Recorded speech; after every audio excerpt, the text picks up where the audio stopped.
সুপ্রিয় পরিচালক, উপস্থিত সম্মানিত সুধীমণ্ডলী, পর্দার আড়ালের মা এবং বোনেরা, আল্লাহ প্রশংসা আলহামদুলিল্লাহ। নবী করিম সাল্লাল্লাহু আলাইহি সাল্লামের প্রতি দরুদ এবং সালাম। আপনারা কষ্ট করে আমাদের ডাকে সাড়া দিয়ে সমবেত হয়েছেন। দিনের বেলায় দিনে আলোচনা শোনার ক্ষেত্রে আমাদের যে জড়তা রয়েছে, আমাদের যে অবহেলা রয়েছে, অনীহা রয়েছে, সেই অনীহা কাটিয়ে, অবহেলা কাটিয়ে দিনের বেলায় আপনারা প্রমাণ করেছেন যে দিনের প্রতি টান, ভালোবাসা, আল্লাহ এবং তার রসুলের প্রতি ভালোবাসা দিনের বেলায় আপনাদেরকে সমবেত করেছে। অসংখ্য মা বোনের উপস্থিতি আমাদেরকে উৎসাহিত করেছে। আমরা আপনাদেরকে যে বার্তা দেওয়ার জন্য এখানে ডেকেছি, আমাদের আলোচকগণ সেই বার্তা আপনাদের সামনে পেশ করেছেন। আমি শেষের বেলা কয়েকটি কথা আপনাদের সামনে বলতে চাইছি যে আমরা মানুষ হিসাবে আল্লাহ তাআলা আমাদেরকে সর্বশ্রেষ্ঠ সৃষ্টির মর্যাদা দিয়েছেন। আমরা সর্বশ্রেষ্ঠ মানুষ, আমাদেরকে আল্লাহ তাআলা দুনিয়াতে পাঠিয়েছেন সর্বোত্তম করে, সর্বশ্রেষ্ঠ করে। আমরা দুনিয়াতে যেভাবে জীবন যাপন করব, আমাদের জীবনকে যেভাবে গড়ে তুলব, আমাদের দুনিয়ার জীবন তেমন হবে, আমাদের পরকাল তেমন হবে। আমরা যদি আমাদের দুনিয়ার জীবনকে যেভাবে গড়ে তোলা দরকার সেইভাবে গড়ে তুলি, আমাদের দুনিয়ার জীবনকে সুন্দর করে গড়ে তুলতে পারি, আমাদের দুনিয়ার জীবন সুন্দর হবে এবং পরকালে আমরা ভয়াবহ জাহান্নামের আগুন থেকে বাঁচতে পারবো। সম্মানিত মা এবং বোনেরা, সম্মানিত ভাই এবং বাবাজিরা, আজকে আমরা সবাই জানি যে এই আমাদের সমাজের বর্তমান অবস্থা কি, আমরা কোন পথে অতিবাহিত করছি আমাদের জীবন, আমরা কোন দিকে চলছি। আমরা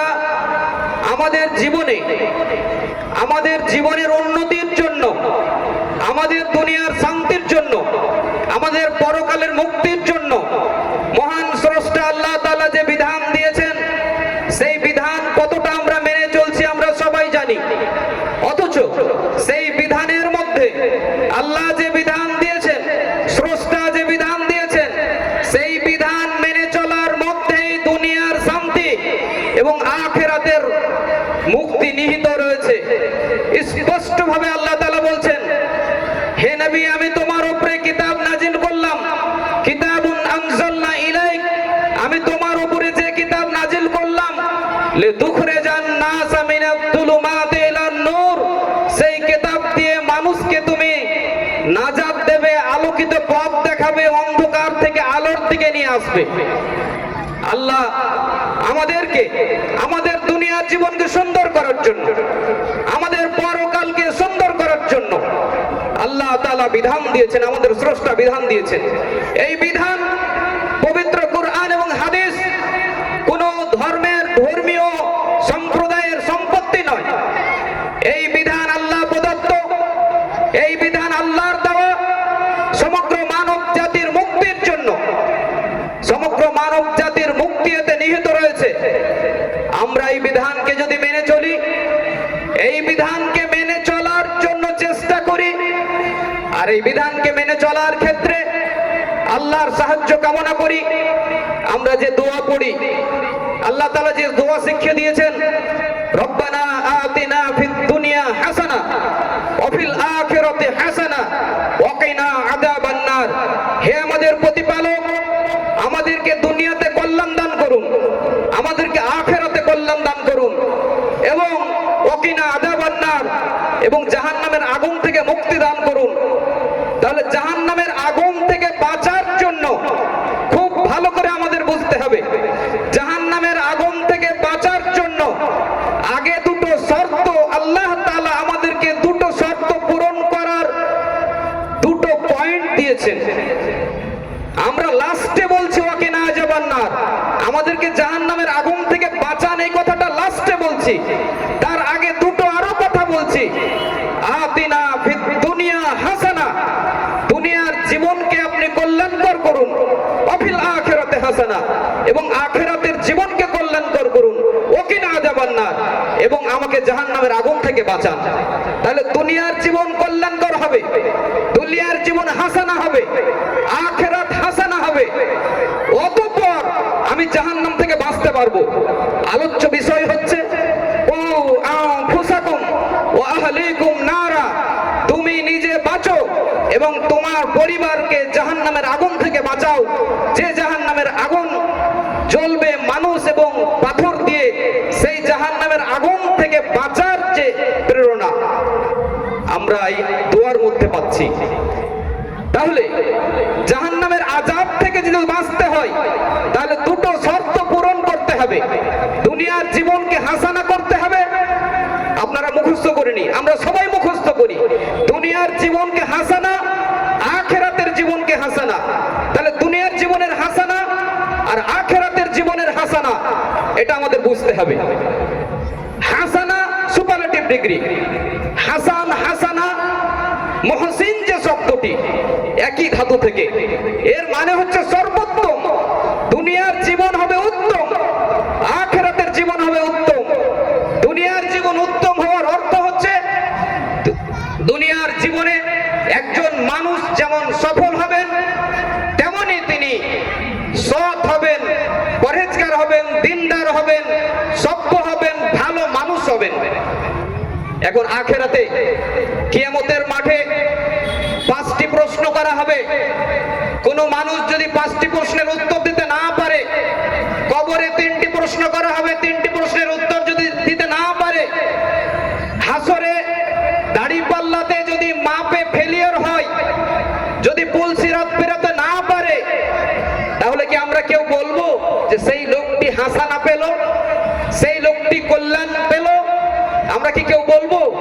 তাহলে তাকে যদি আখিরাতের হাসানা পেতে হয় তাহলে তাকে কবরের 3টি প্রশ্নের উত্তর দিতে পারতে হবে, হাসরের ময়দানে 5টি প্রশ্নের উত্তর দিতে হতে পারবে, উত্তর দিতে হবে, মিজানে দাড়িপাল্লাতে নেকির পাল্লা ভারী হতে হবে, পুল সিরাতে তাকে নির্বিঘ্নে পার হয়ে জান্নাত পর্যন্ত যেতে হবে।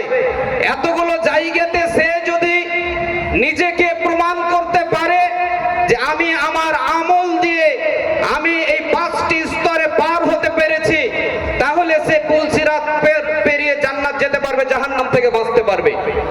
এখন কবরের 3টি প্রশ্নের উত্তর দেওয়ার জন্য, হাসরের মাঠে 5টি প্রশ্নের উত্তর দেওয়ার জন্য, দাড়ি পাল্লাতে মিজানে নেকির পাল্লা ভারী করার জন্য, পুল সিরাত পেরোনোর জন্য একজন মানুষের জীবন কেমন হবে? তাকে যদি আল্লাহ ভীরু হতে হয়, তাকে যদি পরহেজগার হতে হয়, তাকে আল্লাহওয়ালা হতে হয়, যদি আখিরাতের এই 5টি জায়গাতে তাকে জাহান্নামের আযাব থেকে বাঁচার জন্য এই 5টি স্টেজ পেরোতে হয়, তাহলে তাকে যদি মুত্তাকি হতে হয়, পরহেজগার হতে হয়, ইমানদার হতে হয়, দিনদার হতে হয়, তাহলে সেই ব্যক্তি, যে ব্যক্তি কবরে 3টি প্রশ্নের উত্তর দেবে, হাসরে 5টি প্রশ্নের উত্তর দেবে, সেই ব্যক্তি যদি 3টি প্রশ্নের উত্তর দেওয়ার মতো, হাসরে 5টি প্রশ্নের উত্তর দেওয়ার মতো করে জীবন গড়তে না পারে, তাহলে সে কি করে জাহান্নামের আযাব থেকে বাঁচতে পারবে? তাহলে তাকে তেমন জীবন গড়তে হবে। তেমন জীবন যদি না গড়ে, তাহলে আল্লাহ তাআলা হুঁশিয়ারি উচ্চারণ করে বলেছেন, ওমান আরাদা আন যিকরি ফাইন্না লাহু মাঈশাতান দানকা, তোমরা যদি আমার বিধান থেকে মুখ ফিরিয়ে নাও, আমার বিধান মেনে না চলো, তাহলে তোমাদের দুনিয়ার জীবন তোমাদের জন্য সংকীর্ণ হয়ে যাবে। রক্ত পানি করা পয়সা দিয়ে আপনার সন্তানকে মানুষ করছেন, আপনার সেই সন্তান সম্পদে পরিণত না হয়ে আপনার সন্তান আপনার সবচাইতে বড় দুশমনে পরিণত হচ্ছে। আপনি ঘাম ঝরানো, রক্ত পানি করা পয়সা দিয়ে আপনার সন্তানকে ডাক্তার বানিয়েছেন, ইঞ্জিনিয়ার বানিয়েছেন, মাস্টার বানিয়েছেন, বড় ব্যারিস্টার বানিয়েছেন, বড় সচিব বানিয়েছেন, অনেক বড় কিছু বানিয়েছেন। তাকে পড়ানোর জন্য আপনি ঘাম ঝরানো পয়সা ব্যয় করেছেন, রক্ত পানি করেছেন। আপনার সন্তান যখন ডাক্তার হচ্ছে, আপনার সন্তান ইঞ্জিনিয়ার হচ্ছে, আপনার সন্তান কোনো একটা পোস্টে চাকরি পাচ্ছে, তখন আপনাকে পিতা হিসাবে স্বীকার করতে বন্ধুদের সামনে রাজি নয়। এক বাপ হুকরে হুকরে ডুকরে ডুকরে কাঁদতে কাঁদতে বলছে, আমার 3 সন্তান ডাক্তার, কিন্তু আজকে 3 সন্তানের আমি যে বাপ, তারা আমাকে বাপ স্বীকার করতে অন্য বন্ধুদের সামনে রাজি নয়। তাহলে আজকে আপনি টোটাল সমাজের দিকে দেখুন, অধিকাংশ মানুষ শিক্ষিত হওয়ার পর শিক্ষিত মানুষগুলোই তো সবচাইতে বেশি দুর্নীতিতে যুক্ত। শিক্ষিত মানুষগুলোই তো বাপ মাকে বৃদ্ধাশ্রমে রেখে আসছে, কেউ তো বৃদ্ধাশ্রমে রেখে আসছে। যারা বৃদ্ধাশ্রমে পাঠায় না বাপ মাকে, আপনারা সবাই জানেন, প্রতিটি পরিবার আমরা সবাই ভুক্তভোগী সবাই জানি, যারা বাপ মাকে বৃদ্ধাশ্রমে রেখে আসে না, বৃদ্ধ বাপ মাকে যারা বাড়িতে রাখে, তারা বাড়িতে রেখে বাপ মায়ের সাথে কি আচরণ করে বুড়ো মানুষগুলোকে, বৃদ্ধা মানুষগুলোকে একবার জিজ্ঞেস করে দেখুন। তার ছেলের কাছ থেকে কি আচরণ সে পাচ্ছে।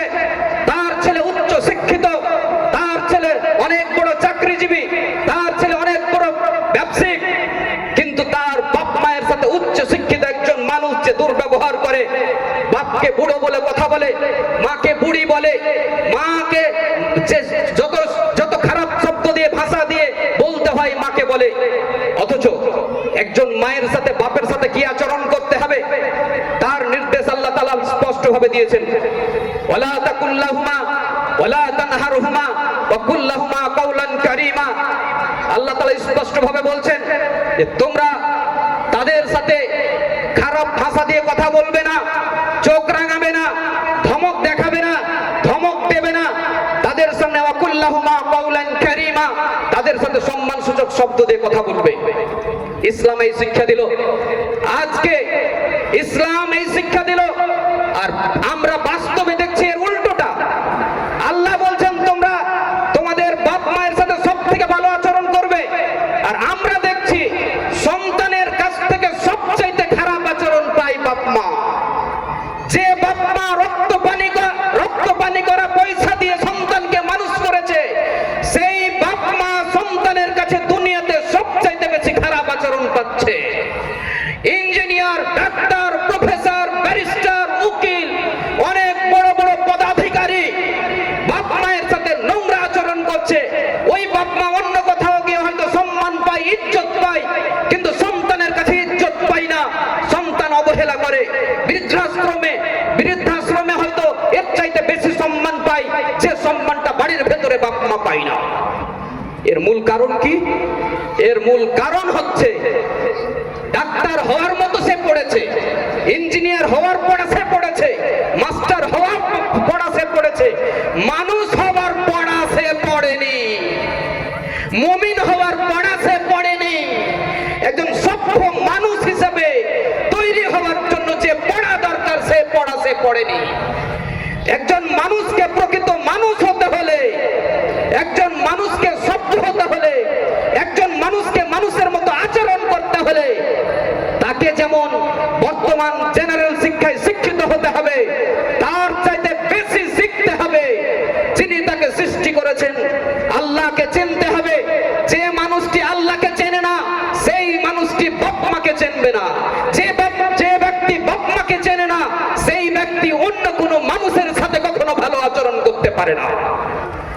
যে বাপ মায়ের সাথে ভালো আচরণ করতে পারে না, সে ব্যক্তি অন্য মানুষের সাথে কি করে ভালো আচরণ করতে পারে? এই জন্য একজন মানুষের মধ্যে যদি মানবতা বোধ না থাকে, নীতি নৈতিকতা না থাকে, আদর্শ না থাকে, নৈতিকতা না থাকে, তাহলে সে কখনো ভালো মানুষ হতে পারবে না। এই জন্য আল্লাহ তাআলা প্রথম মানুষকে বলেছেন, ইকরা বিসমি রাব্বিকাল্লাযী খলাক, পড়ো, পড়াশোনা করো। তাহলে শর্ত, শুধু পড়লেই মানুষ হতে পারবে না, পড়তে হবে, পড়াটা হতে হবে বিস্মে রব্বিক, তোমার রবের নামে পড়ো। তুমি যদি তোমার রবকে চিনতে পারো, তাহলে তুমি তোমার জীবনকে মানুষের মতো করে গড়তে পারবে। মানুষের মতো গড়তে পারলে, তুমি মানুষ হতে পারলে, তুমি যেমন তোমার প্রভুকে চিনবে, তেমন বাপ মাকে চিনবে, তেমন মানুষকে চিনবে। প্রভুর ভয়ে আল্লাহ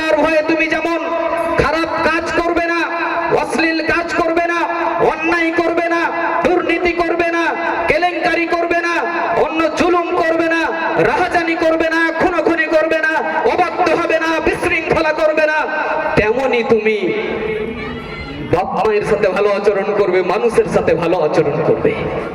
এই জন্য পরিকল্পনা দরকার। পরিকল্পনা আমি বলে শেষ করবো, এখানে নামাজ হবে, কেউ তাড়াহুড়ো করবেন না। পরিকল্পনা হচ্ছে আল্লাহ তাআলা একটা পরিবার পরিকল্পনার নিয়ম দিয়েছে, আল্লাহ রাসূল বলে দিয়েছেন বিয়ের আগেই তোমরা পরিবার পরিকল্পনা করো। বিয়ে শাদী করো মুত্তাকি পরহেজগার মানুষ দেখে, অমানুষ দেখে টাকার লোভে বিয়ে করবে না। বিয়ের পরে সন্তান যখন আসবে পেটে বা বিয়ের পরে দাম্পত্য জীবনে তোমরা আল্লাহর কাছে দোয়া করবে, অতঃপর সন্তান ভূমিষ্ঠ হলে ভালো নাম রাখবে, তাহকিক করবে, আর পড়াশোনা শিক্ষা দীক্ষা দেবে। শিক্ষা দেওয়ার সময় প্রথমে তোমার সন্তানকে শিখাবে আশহাদু আল্লা ইলাহা ইল্লাল্লাহ ওয়া আশহাদু আন্না মুহাম্মাদান আবদুহু ওয়া রাসূলুহু। শেখাবে আগে তোমার রবকে, শেখাবে প্রভুকে। আল্লাহকে চিনলে তোমার সন্তান সব মানুষকে চিনবে, সবার সাথে ভালো ব্যবহার করবে। এই জন্য আমি অনুরোধ করব, অনেকে অনেক সময় খারাপ ধারণা নিয়ে বেঁচে থাকেন। আমি বলছি, অনুরোধ করছি এলাকাবাসীকে, যারা দেখছেন এই সোশ্যাল মিডিয়ার মাধ্যমে, তাদেরকে অনুরোধ করব যে একজন সন্তানকে ইংলিশ, বাংলা, আরবি সবই শেখান, কিন্তু আপনাকে খেয়াল রাখতে হবে। একটা কথা আপনাদের সামনে আমি ক্লিয়ার করি, আমি কোনো প্রতিষ্ঠানের মালিক নই, আমি কোনো প্রতিষ্ঠানের মালিক নই। একটা প্রতিষ্ঠানের পরিচালন সমিতির আমি সভাপতি। ওটা আমার ব্যবসা নয়, ওটা আমার প্রতিষ্ঠান নয়, ওটার মালিক নয়, ওটা আমার, ওখান থেকে আমার লাভ আসে না। এলাকায় যত প্রতিষ্ঠান আছে সমস্ত প্রতিষ্ঠানগুলো আমার। সমস্ত প্রতিষ্ঠানকে সমানভাবে ভালোবাসি, সমস্ত প্রতিষ্ঠানের কল্যাণ চাই। অন রেকর্ড আপনাদের সামনে আমি বলছি, আমার কোনো প্রতিষ্ঠান নেই, আমার কোনো, আমি কোনো প্রতিষ্ঠানের মালিক নই, আমি কোনো প্রতিষ্ঠান চালাই না। একটা প্রতিষ্ঠানের পরিচালন সমিতির সভাপতি মাত্র। আমি সমস্ত প্রতিষ্ঠানগুলোকে বলবো, শিক্ষা প্রতিষ্ঠানে এমন শিক্ষক নিয়োগ করুন যে শিক্ষক মানুষ হবে। মানুষ কি করে চিনবেন? একজন শিক্ষক বা একজন মানুষ, মানুষ কি মানুষ নয়, কি করে চিনবেন? ওই শিক্ষকের খোঁজ নিন, দেখুন তার বাপ মায়ের সাথে সে কেমন আচরণ করে। যদি বাপ মাকে সবচাইতে বেশি সম্মান করে, দুনিয়ার সবচাইতে সম্মানিত ব্যক্তি হচ্ছে একজন মানুষের কাছে তার মা এবং তার বাপ। সবচাইতে বেশি সম্মান পাওয়ার যোগ্য মা বাপ।